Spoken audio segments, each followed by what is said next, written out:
Good morning, everybody, and welcome to episode 197 of the Ask the Coach show, where PingSkills helps you improve your table tennis.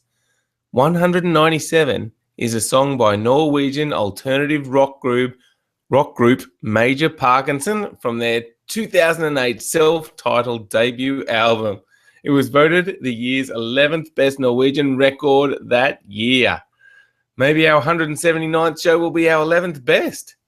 Some of the things we'll be discussing are the drill of the week, the easiest type of pendulum serve to begin with, when in the flight to contact the ball for maximum spin on your topspin, and Zhu Zin's push return. I'm Jeff Plum, and as always, Supercoach Alois Rosario is here with me to answer your questions. Welcome, Alois. Thank you, Jeffrey, and very interesting facts about that band 197 or something, the song. Excellent. The song excellent. 197 by Major Parkinson. Yes, exactly. And it sort of relates a little bit to my on this day. So like because on this day it's the birthday of some famous people from a wide variety of genres of famousness. So Gianni Versace was born in 1946. Gotcha. But also Monica Seles was born in 1973. Monica Seles, okay, yep. Yeah, Britney Spears in 1981, and I know she's one of your favorites, so maybe you could, give us a few bars of Baby One More Time, a timeless classic, or Oops, I Did It Again, Jeff. How do they go? Maybe you'll have to just brush up. I know you know them well. Yeah, right. Okay, good one. No, I do know that Guns N' Roses are a lot better than Britney Spears and Don McLean. Jeffrey. Anyway, interesting facts. Now, Alois, we've made a few changes to the PingSkills website, so I'll just quickly talk about some of those. Now, everything is over SSL, and for people that don't know what that means, it means all the data when you're sending to and from PingSkills is encrypted, so it's just good for your privacy. It's what the banks use whenever you go to the bank to make sure your information is protected. So that way your password and all that is safe. So that's good to know. Just you don't need to do anything. It just happens automatically for you now. And we are testing out a new payment system, Alois. We're just trialing it from a company called Stripe. So if you buy anything or if you're signing up for a new membership, let us know what you think of the new payment system. For those that are already members, you'll just stick with PayPal at this stage. The other thing we have is there is a new pendulum serve video up for premium members. So if you're a premium member and haven't seen that yet, go to Serving Secrets and click on the pendulum serve video. It's really well done, I think, anyway. And there's a few challenges at the end which we want you to try. And if you can, film yourself doing some of those challenges and send us a video so we can help you improve your pendulum serve. Yeah, it sounds exciting, Jeffrey. And it's all pretty seamless though for the user. I mean, you don't really have to do anything different, right? No, exactly. The only thing we really want you to do is, if you're a premium member, go to Serving Secrets and watch the pendulum serve video and try out some of the challenges. Okay, good one. You've been a busy boy, Jeff. Oh, yes, indeed. All right. Now let's just talk about the World Championships first up, Alois. Any exciting updates overnight? Yeah, so once again, the US girls team have done really well. So once again, reaching the semi-finals, and they had an epic battle beating Germany 3-2. And in the deciding match, Crystal Wang was down 2-1. Crystal's only 13, I think. So, huge responsibility on her in the quarterfinal, chance for a medal. again at the World Championships, and she was down 2-1 and won the next two games 11-7, 11-4 to take the quarterfinal and reach the semi-final stage, where they went down pretty heavily to China. But I suppose that's almost expected of any contest nowadays. But they'll also now the US will play off with Romania for third position. China will now meet Korea Republic in the final. So Korea Republic beat Romania 3-0 as well. So yeah, so some good overall results there, especially for the US team. And in the boys, we're up to the semi-final stage. So China faces off against France, and Hong Kong faces off against Korea Republic, and that'll be happening about now. So, so some interesting matches there as well. So, if after the show, go to ITTV and see if you can get onto some of those matches. Yeah, if you're watching live, don't leave just yet. We've got plenty of exciting stuff. No, wait.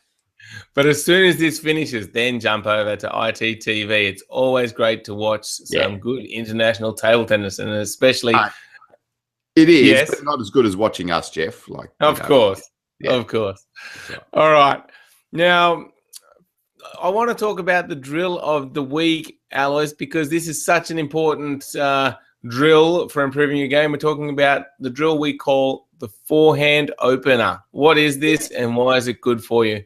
Yes, so we haven't really talked on this show. We haven't really talked much about third ball drills or match drills. So what a match drill is basically you're starting with a service and you're now trying to replicate a type of rally that you're going to play in a match. So this one is probably the most basic of all of the match drills. And what it is, you start with a serve, usually a backspin serve, because you want your partner to push that ball back to you. So you don't really want to start with a topspin serve or a long flat serve. So you want to start with a backspin serve. Your partner is then going to push the ball into your forehand area, and you're going to make a forehand topspin attack on that ball. So those first three balls of the rally, we do talk about being so important. And this is a really nice, simple way of being able to practice that simple drill. It gives you a lot of practice at just those first three balls by just setting what you're doing in the drill, by the backspin serve, the long push return, and then the forehand topspin on the third ball. A really important one to make sure you get right early on. So as you start to be able to play your strokes and learn your topspin strokes, this is a really important drill to start to put that into a match situation that you can start to utilize in matches as well. Yeah, it sounds like a really simple drill, Alois, but I think it's super important to be able to do this consistently. I think if you watch, players train and doing this drill, the players that can do it consistently and make that first topspin are really going to be a lot better than the players that struggle with this drill. Yeah, and we talk a lot about just the technique of that topspin off backspin, and as you say, Jeff, if you can get that technique right and get the consistency with that first topspin ball, then you can start to get into the game properly. Like backhands and forehands that we practice a lot are good as a base, but this is a really important part of being able to start to play a match and get your strategies right in a match situation as well. So yeah, exactly. And I remember when I was young, Alois, this shot that we're practicing here, the forehand opener, took me a long time to get off backspin. But if you keep working at it and keep developing it, it does get better. And once you can do it consistently, as I just mentioned, your game will be taken up a level straight away. Absolutely, yeah. So get onto it and do it. All right, excellent. Get out there, try the forehand opener drill. All right, let's move on to some of the PingSkills questions of the day. First up, the one from yesterday was, what is the best color combination for a table tennis table, the flooring, and the ball? What did people think? Yeah, so personally, I think the old reddish floor with the blue table was really good, and a lot of people actually agreed with us. So a lot of people think that that's the best combination. So Patrick said, yeah, red floor, blue table, white ball. But he also added dark walls, and that is really important as well.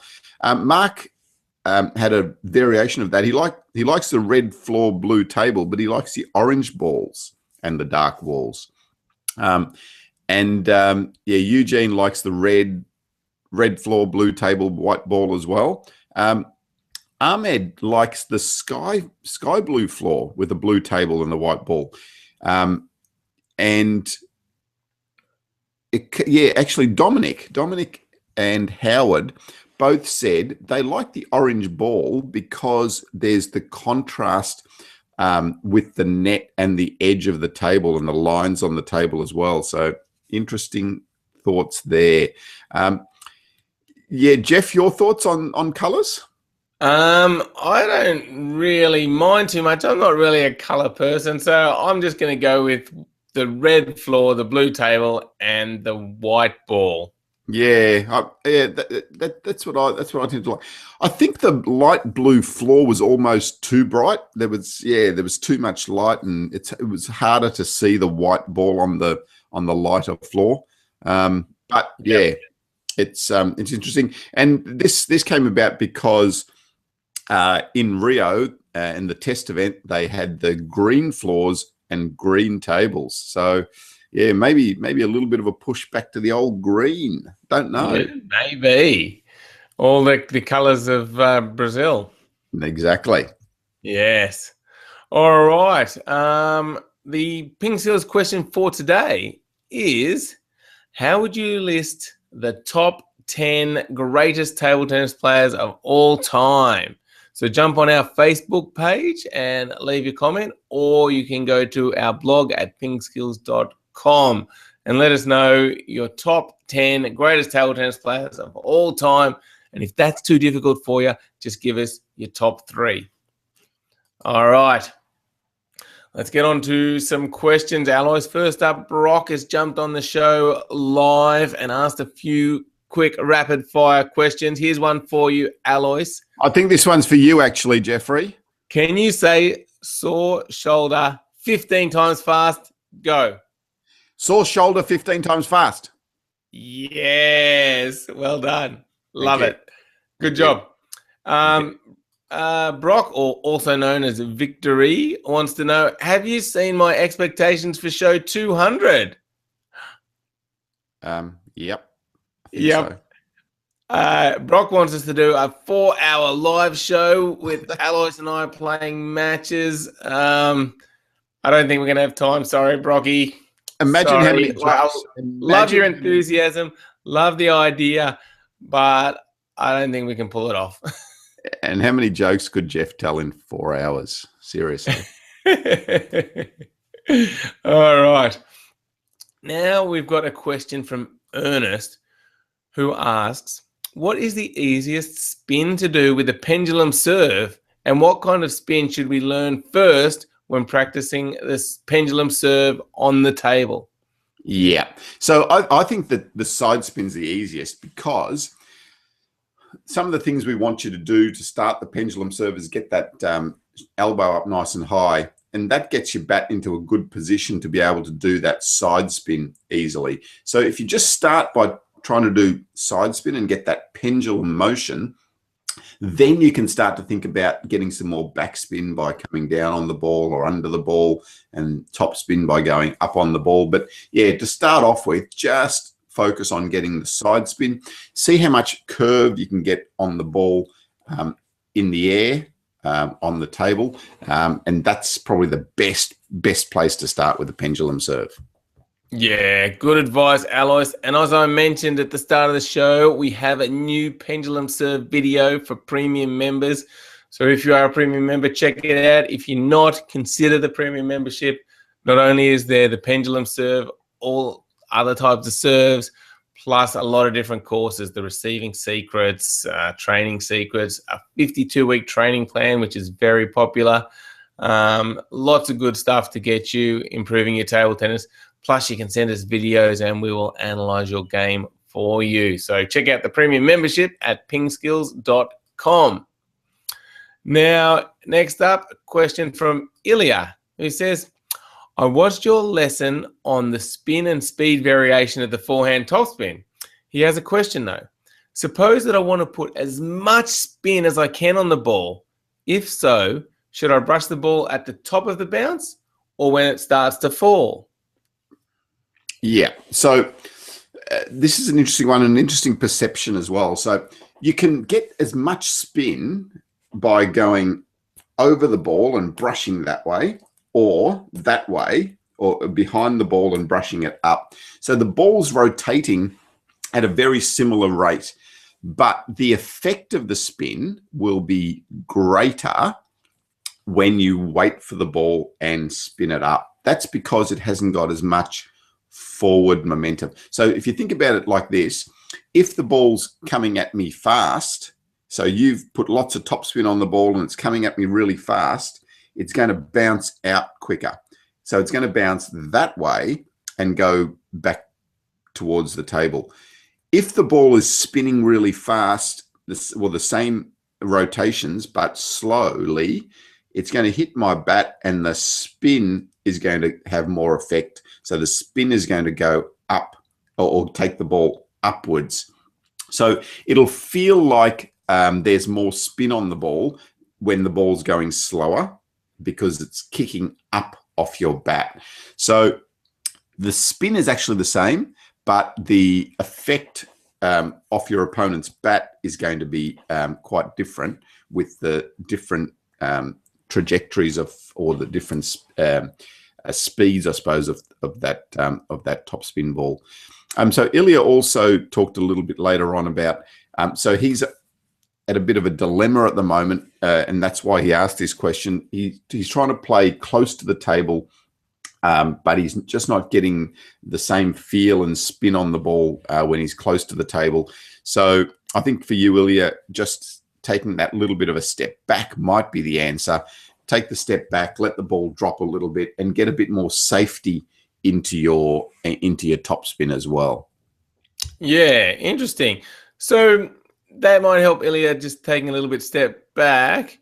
But so from what you've said, I've kind of understood that to get the maximum spin doesn't really matter where you hit it in the flight as much as the type of contact you're getting. Yes, that's true. Yep. So the brushing contact is important. So, but you can brush the ball this way. So if you're brushing the ball here, you're going to get the ball to spin fast that way. The same though, if you're brushing the ball here, you're still going to get the ball to spin doing it that way. Just it's going to have a different trajectory when you're brushing it over the top or whether you're brushing up the back of the ball.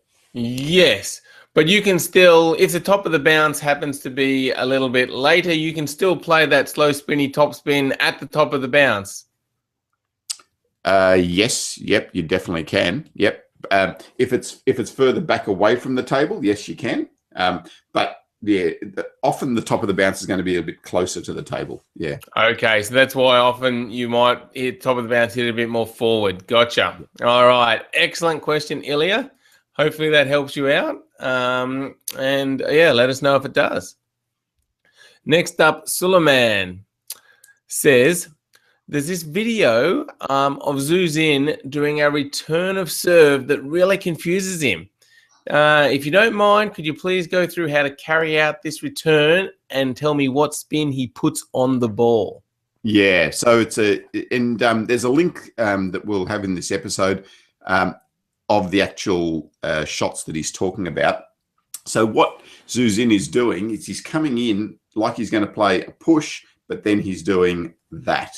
So he's contacting the ball across and up that way, and he's putting a lot of side spin and sometimes back spin or top spin on that return as well.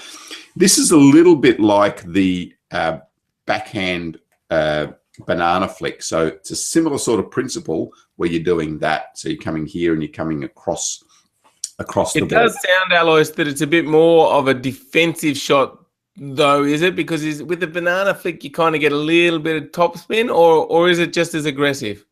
Yeah, this one you tend to put a little bit more backspin on it, but Zhu Xin can also do it with topspin. So he's doing this, and then he's flicking it up like that with a bit of topspin as well. So yeah, it's not as aggressive as the backhand banana flick, but yeah, quite similar. It works best because he is a pen holder, and this is where the banana flick really started from. You know, the use of the pen holder's use of their wrist on the return of serve. So what Zhu Xin's doing there is he's coming across the ball and either underneath or coming up a little bit as well sometimes to put some more topspin on it. As a shakehander, it's a really awkward, and you can't do it with the shakehand grip basically because your wrist doesn't work that way. So what you can do if you are trying to do a similar type of stroke is to do it with your backhand side and flick it that way. So you're pushing there or you're pushing there with the backhand. So for a right-hander, so Zhu Xin would be doing this, with his pen hold stroke. For a shakehand right-hander, you would do this or this to make the return. Okay. So do you think this is a shot people should be focusing on? Like, I guess at first we wouldn't have thought the backhand sidespin flick would have been a shot, but now all the top players are doing it. Is this something that's going to become popular? Maybe. And you know, after the backhand sidespin flick, I think we need to open our minds a little bit more. You know, maybe this is something that players will start to utilize more.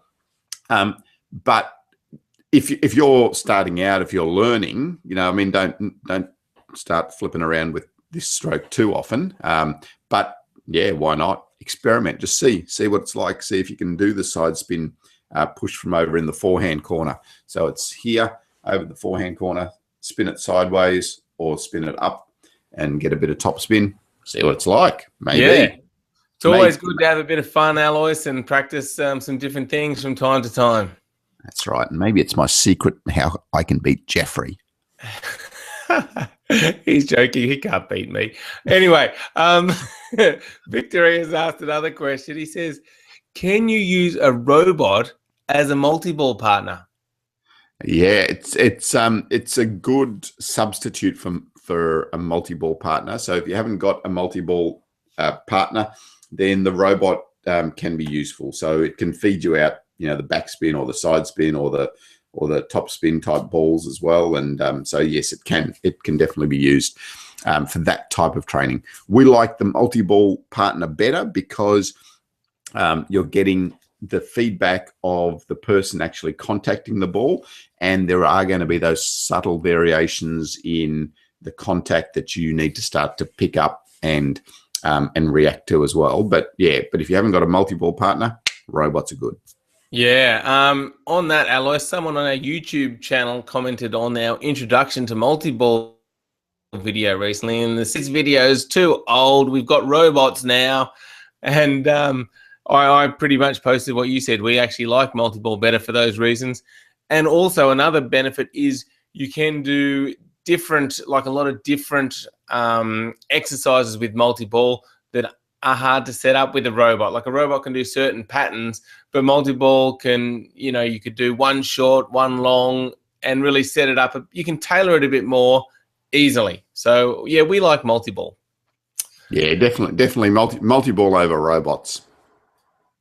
Yeah, great. All right. Well, thank you everybody for your questions. Thanks for watching. Make sure you go to PingSkills.com and sign up for a free account if you haven't, so you can watch all of our strokes and techniques videos.